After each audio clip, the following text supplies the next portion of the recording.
You may remember a few weeks ago we asked a question about this pamphlet, Islam's War on Terror, at a conference in Dearborn, actually at a festival in Dearborn, and we weren't received well. We were actually ultimately forced to leave the festival just for asking a simple question. The people here at ISNA have been much better. We can go anywhere, we can ask any sort of question if we want. We can ask very difficult questions, and people have been allowing us to ask these questions. In fact, they've been embracing the question, saying, this is a great question, let me find a scholar who can answer that for you. So the receptivity here is amazing. People are really open to seeking the truth, and I find this to be a very different scenario than the scenario that we had at Dearborn. I'm very thankful for this. However, even here, we find pamphlets that are very similar. For example, what does Islam say about terrorism? When you actually open this up, in fact, the very verse that was quoted by the other pamphlet is quoted here. Chapter 5, verse 32 of the Quran, in order to show that killing is not allowed. Let me read what is quoted. It says, if anyone slew a person, unless it be for murder or for spreading mischief in the land, it would be as if he slew the whole people. And if anyone saved a life, it would be as if he saved the life of the whole people. This, as you can see, is the large text which introduces the rest of this pamphlet. Basically, it's the banner for this pamphlet. Obviously, the text is saying, if a person kills one person, it's as if they kill everyone. And if you save one person, it's as if you save everyone. Therefore, showing that the Quran promotes saving people's lives and not killing. However, this verse used in this pamphlet and in this pamphlet ignores the context of what is actually being stated in the Quran. Now, if you turn to the Quran, again, this is chapter 5, verse 32 of the Quran, you will notice that it's not the Muslims who are being spoken to. This commandment is not being given to the Muslims, it's being given to the Jews. It says, on that account, we ordained for the children of Israel that if anyone slew a person, unless it be for murder or for spreading mischief in the land, it would be as if he slew the whole people. So this is an injunction actually given to the Jews. This is not something that's given to all the Muslims. But even if it were given to the Muslims, let's go to the very next verse. Verse 33. The punishment of those who wage war against Allah and with His messenger and strive with might and main for mischief throughout the land is execution or crucifixion, or the cutting off of hands and feet from opposite sides, or exile from the land. So in this verse it says if someone wages war, whatever that might mean, against Allah and His messenger, and strives to create mischief throughout the land, the punishment is execution or crucifixion. So in the context we find that these pamphlets are not promoting the entirety of what the message is here. This is talking about a message that was given to the Jews. And the very next verse shows that the killing and crucifixion of mischief makers is allowed. Now, what is a mischief maker? Never is that really defined anywhere. It could be anywhere from killing people and causing mass genocide, or someone might consider mischief just saying something bad about Muhammad. In fact, while we were here yesterday speaking to some Muslims, that was the general consensus, was that if someone says anything bad about Muhammad, they can be killed. So mischief making can be anything from really bad crimes to really minor things. In fact, that's what we find in chapter 9, the very verse that I asked about when I was in Dearborn. Chapter 9, verse 29 of the Quran talks about fighting the people of the book, saying that they're allowed to be fought until they pay the jizya with willing submission or feel themselves subdued. And the very next verse tells us why.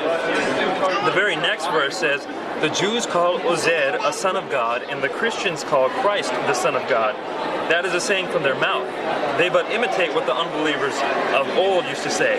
Allah's curse be on them. Allah's curse be on them. So the statement here is that the Jews and the Christians can be cursed for their beliefs. Is that not mischief?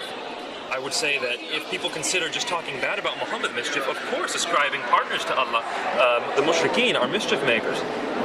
So what does that mean in context? In context, these very pamphlets that promote peace and lack of terrorism, if you follow out the logical conclusion, you go to the next verse, which says the mischief makers must be killed or crucified, we see what are those mischief makers, and we can apply just being a Jew or being a Christian equals mischief making. Then, in fact, the very verses that these pamphlets are using to promote peace and nonviolence are the definition of violence. Kill people for their beliefs. Now, I approached people about this here at this conference. There was a booth that is set up here. It's called the Why Islam booth. And it's a booth that represents an organization here where in the United States all you have to do is dial 877 Why Islam, and a group of people will pick up the phone and answer any question you might have about Islam. I said, well, why bother calling them when the booth is right here? So I went there and I talked to them. And the first man I talked to said, you know what, I'm not the person to answer your questions. How about you talk to a separate person? So I went to the person who they referred me to as the one who would know the answers to these questions. However, when I started asking him the questions, he said he simply did not know. And I respect that. I respect that a lot. But you shouldn't be at a booth which says, ask us questions if you don't know the answers to these questions. This is a recurrent theme. We saw it in Dearborn, we saw it here. So, although I have great respect for the people here, for their openness, their lovingness, I find that what they're teaching, no terrorism, what they're teaching, peace and violence, is not actually found in the Quran. The exact opposite is found, and the very verses that they quote to show peace are the ones that show violence. This is Nabil Qureshi with Act 17 Apologetics. We'll be back soon. Now, I've said many times already, you've probably heard this before, that the people here at ISNA are very open, very kind, very welcoming. They're willing to ask questions, they're willing to answer questions, and they're willing to help you to find the answers if they don't know the answers. Now, this is the kind of discourse that I was expecting to see in Dearborn, Michigan. However, we all know that we didn't find any of that. However, even though the people here are very peaceful, very open, very multicultural and pluralist, I find that there are still problems with this version of Islam. Now, if Islam were truly as peaceful as everyone here at ISNA says it is, then I would have much less of a problem with it. It would just be a matter of it being the false religion, one of many, and I wouldn't spend so much time talking about it. However, when we go to the early sources, we see what Islam actually teaches. We don't see the peacefulness that is being promoted in all these pamphlets and in all these lectures. We see much more violent indications of a religion. For example, Muhammad going to attack people from foreign countries who had never attacked him before, such as happened in the Battle of Tabuk with the Romans. So Islam is a lot more violent than the people here say it is. However, the people here are promoting a peaceful version of Islam. Well, what's the problem with that? Someone were to say to me, Nabil, if a peaceful Islam takes over, then what's the problem? I would say, if it took over, it wouldn't be as much of a problem as if a violent version took over. However, if Islam were to take over, if Islam were to become the law of the land, those who begin to impose Sharia would begin to make things look more like the way they look out in the Middle East and how they looked in Dearborn. See, the fact of the matter is, if you have a peaceful version of Islam being preached, that is still not the true version of Islam. The true version of Islam is a violent version. Someone is going to come up to the people who preach the peaceful messages, all the people here at ISNA, and show them from the sources, hey, wait a minute, what you guys are saying is all wrong. Ibn Kathir said that you should go to the Jews and Christians, invite them to Islam. If they don't accept, then they must be fought until they pay the jizya or are killed. That's a quotation from Ibn Kathir. Or from what Muhammad says in Sahih Bukhari, that he has been commanded to fight the people until they say La ilaha illallah, and until they say La ilaha illallah, Allah will not save their life or their property from him. These are the actual quotations. If someone goes and shows these Muslims those quotations after Islam has already taken over, then we can very well expect a not so peaceful version of Islam. The other problem is that if people are preaching a very peaceful version of Islam, then people out in the West who don't know any better are going to hear that version and they're going to be galvanized. Their concerns are going to be assuaged, and now you have a bunch of people who are not worried about Islam. They think, oh, Islam's a very peaceful religion. I just heard it from the mouth of Muslims themselves.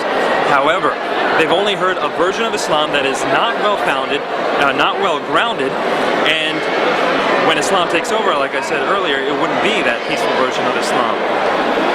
So the main problems, number one, it's just not true. Number two, if Islam were true and the peaceful version took over, it would just be a matter of time before the violent version actually took over. And finally, going around preaching a peaceful version of Islam makes people less worried about the dangers of the true Islam, the violent Islam. So, in conclusion, I love the fact that people are teaching a peaceful Islam as far as Muslims are concerned. Now, if every Muslim became peaceful, I would love that. However, there are still dangers to it because it is not the true version of Islam. This is Nabil Qureshi with Act 17 Apologetics.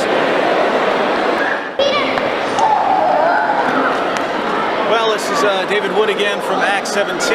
Again, Nabil and I are here at ISNA, the Islamic Society of North America's national convention. I want to say that we've got along great with the people here. The people here have been the exact opposite of some of the Muslims we ran into in Dearborn, Michigan.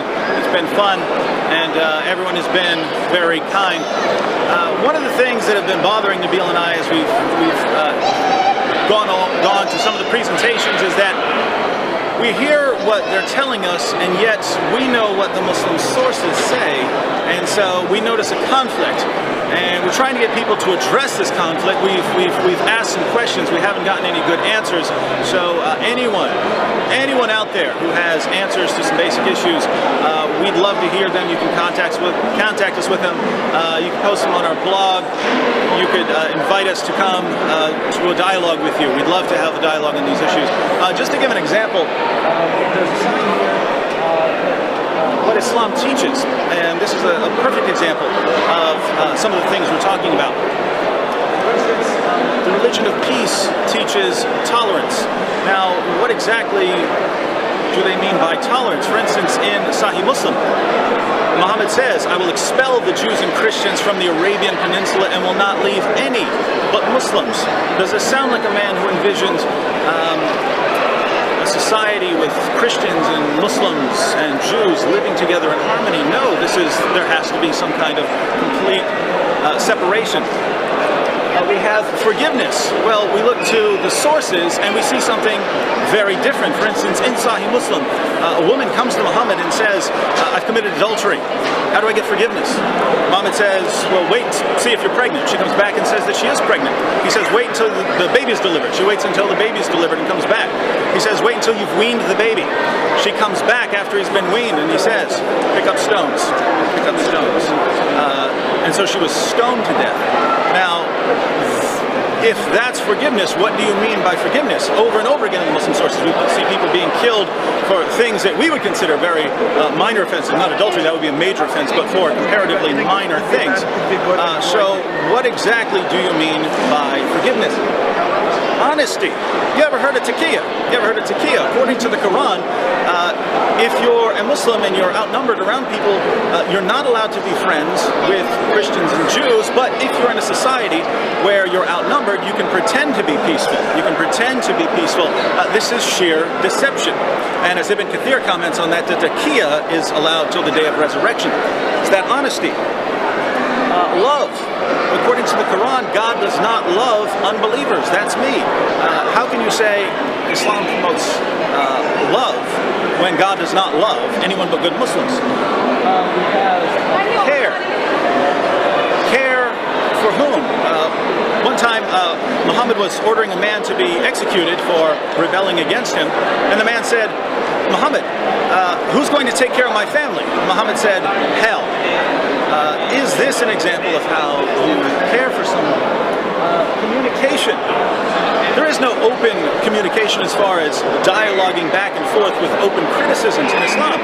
According to Muhammad, you would have to be killed if you openly criticize Muhammad. So you can have sort of lower level dialogues, but this isn't the sort of communication that we would expect to be consistent with the West. And finally, giving respect to others. What does Muhammad say? Do not give the Jews and the Christians the greeting first. Force them to the narrowest part of the road.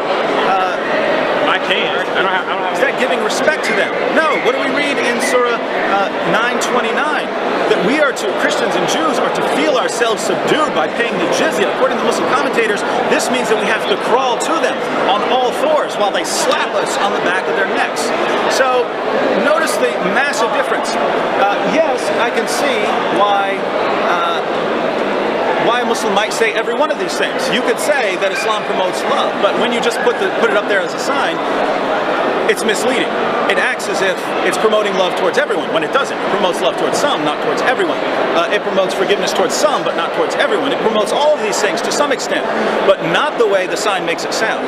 So this sign makes it sound as if Islam is completely consistent with Western democracy and Western values and all these things that we hold so dearly. When we turn to the Muslim sources, we get a different picture, and it would just be good to see a bit of clarification on what Islam teaches about all these things. We'll be glad to help out with that, and we hope Muslims will do the same. Thanks. This is David Wood, Act 17.